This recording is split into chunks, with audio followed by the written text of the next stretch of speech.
Hello friends, எல்லாருக்கும் new year resolution லிஸ்ட்டில் கண்டிப்பாக ஒரு ஃபிட்னஸ் ஜேர்னி இல்லைனா வெயிட் லாஸ் ஜேர்னி அப்படின்னு ஒரு லிஸ்ட் இருக்கும். ஸோ எனக்கும் என்னோடய நியூ இயர் லிஸ்ட்டில் வந்து பார்த்திங்கன்னா ஃபிட்னஸ் ஜேர்னின்னு ஒரு லிஸ்ட் இருக்குது. ஆல்மோஸ்ட் வந்து இயர் ஸ்டார்ட் ஆகி 1.5 months ஆகிடுச்சு. ஸோ இதுக்கப்புறம் அமைதியாக இருந்தோன்னா கண்டிப்பாக இயர் முடிஞ்சிடும் அப்படின்னு சொல்லிட்டு இப்போ நான் ஒரு டெசிஷன் எடுத்திருக்கேன்.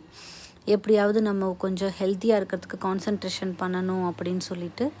ஸோ நான் டெய்லி என்ன சாப்பிட போகிறேன், என்னெல்லாம் இந்த ஃபிட்னஸ் ஜேர்னிக்கு பண்ண போகிறேன் அப்படின்ற இன்ஃபர்மேஷனை நான் உங்கள் கூட ஷேர் பண்ணலான்னு இருக்கேன்.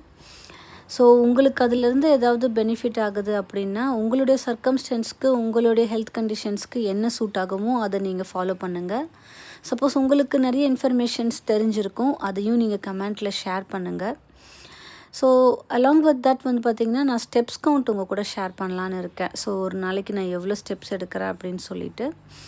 ஸோ இந்த ஸ்டெப்ஸ் கவுண்ட் எடுக்கும்போது நான் ஸ்ட்ரீட்டில் வாக் பண்ணுறதுனால உங்களுக்கு ஸ்ட்ரீட் வியூ காட்டலான்னு இருக்கேன். ஆஸ்திரேலியாவில் ரோட்ஸ் எப்படி இருக்குது, வீடுங்கள்லாம் எப்படி இருக்குது அப்படின்றத உங்களுக்கு நான் காட்டலான்னு இருக்கேன்.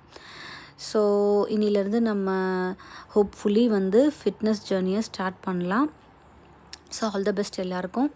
இந்த வீடியோ பிடிச்சிருக்கு அப்படின்னா, இந்த இன்ஃபர்மேஷன் உங்களுக்கு பிடிச்சிருந்துச்சுன்னா லைக் பண்ணுங்கள், ஷேர் பண்ணுங்கள், சப்ஸ்கிரைப் பண்ணி வச்சுக்கோங்க. டெய்லி அப்டேட்ஸ் அப்போ தான் உங்களுக்கு தெரியும். So see you on the next video. Bye bye.